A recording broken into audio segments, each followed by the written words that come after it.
everyone, and welcome to another episode of Command Combat Battle Reports. Today we're going to have a game of battle lore. But before we do, I want to quickly tell you about a fantasy game that was sent to me by one of the fans of the show, Mr. 40K Master. He created this combat system for role-playing games that's intended for speed and simplicity. What the players do is they first choose their movements, which is 6 inches along the ground or 12 inches if they're flying, and whatever they come across, they get 4 motions.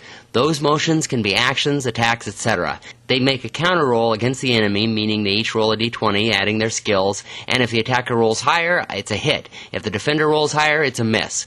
Where it gets interesting is the damage. Instead of armor value being added to the to-hit value, it's added to the defense value of the damage. A creature has a value rating on a d20. He adds the armor value to that, and that becomes the target number needed on the d20 to kill it. So rather than beating endlessly against an enemy with high hit points, you're just banging on it until it falls over. Magic works similarly in that the target number needs to be rolled to cast the desired spell. Shooting is where it gets really fun in that you always roll the scatter die to see what the weapon does, even if it means it's going to misfire. For more information about the adventurers, or to ask him any questions, check out Mr. 40K Master's channel, seen in the box here. And now, without any further ado, we go on to today's game of Battle Lore. And we have Clark versus Craig. And Clark has the Dwarves. Actually, I'll get it from the front here. He has a bunch of Dwarves, a Hill Giant, and some human infantry and stuff.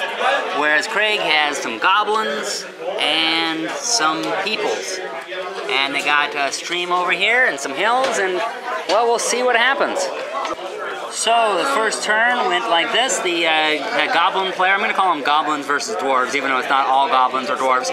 Anyway, the Goblin player shot with these guys over here, took out a Dwarf, and shot with here, and there are some guys here who went, ah, run, run, run! Guy went back over there. Meanwhile, the Dwarves did attack in the center, so all these Dwarves have moved up into the center, and that's the end of turn 1. Alright, second turn. The Goblins are on the left here. They fired over here. Oh, yes, right. They moved these guys forward a little bit, and they used them to shoot again. Didn't hit any Dwarves. The Dwarves, meanwhile, got in a full general advance. They're rushing forward with their cavalry on the right, running forward with their Dwarves in the center, and rushing forward with their heavy cavalry and some infantry in there. So there we are at the end of that turn. Nobody got killed, but a lot of running forward. Very interesting turn here as the Goblins played this Mass of Might magic card along with green units, and so he got to do 5 units. He basically got to move his entire green force. Moved up his cavalry, caused them to retreat, in fact killed one guy, took a point, and just charged forward, got really far up there. The green, his other green units started to move up, and his archers shot here, didn't hit anybody. These archers shot at some cavalry that was back here, didn't manage to kill anybody. Clark, meanwhile, did surround 2 on the side, so he charged forward with his cavalry. Both of these cavalry units went up, got right in their faces, started killing off some guys, and got over here, caused them to retreat. There's nowhere for them to retreat, so they got killed, and pushed forward with his cavalry, his heavy cavalry, and took out a cavalry unit, one of their light cavalry units, and is running forward with these guys. So Clark is being very aggressive, running up here, and running up here, and running over there. So that's the turn at this point. Very intense turn. The Goblins did an advance in the center, and I've even forgotten what you did up here. Did you actually do anything, Craig? I think I killed something. You moved up and you killed somebody. Yeah. Oh yeah, that's right. There was in the center. Yep, there was the cavalry, the Dwarven cavalry that came up here, got surrounded. He moved all these units around it, and he had a unit right here and destroyed it, so it's here right now. But then, as you notice, that their unit is no longer there anymore because the Dwarves played a portal. That exchanged places with the guys who had been here with the troll. So they got transported over here. The troll came here and went, ah, smash, Hulk smash, killed a guy and sent them running back there. Over here, this cavalry, this heavy cavalry, was really heavy. Came up, destroyed a whole bunch of guys there, almost destroyed that goblin unit for another point. And over here, this cavalry pushed forward and killed another guy, caused some retreating and stuff, which then killed a heavy infantry.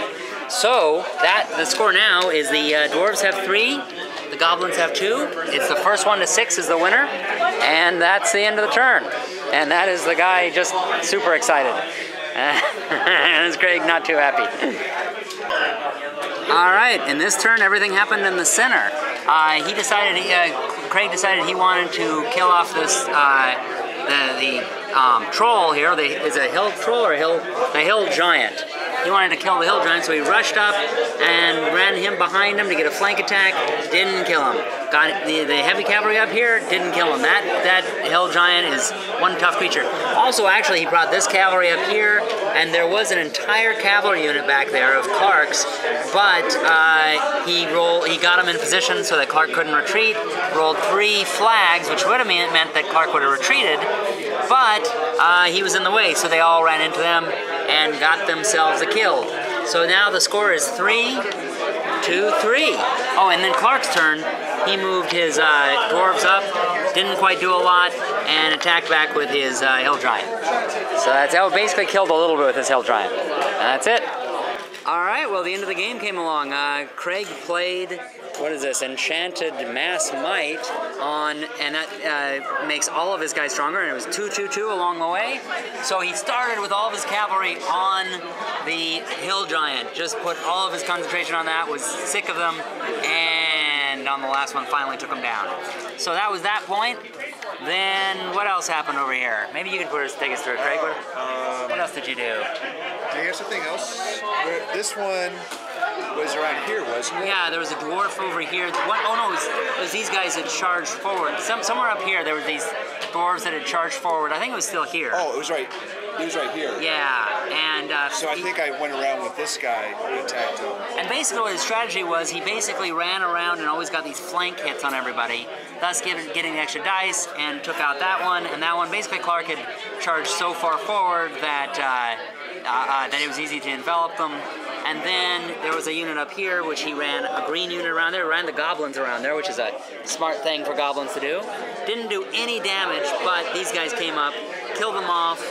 It was an entire unit in one single hit. Took out an entire heavy cavalry unit. It was like 5 dice. It was this roll. Yeah, it was that roll. And since he couldn't retreat, since he put these goblins back here, the guy couldn't retreat any.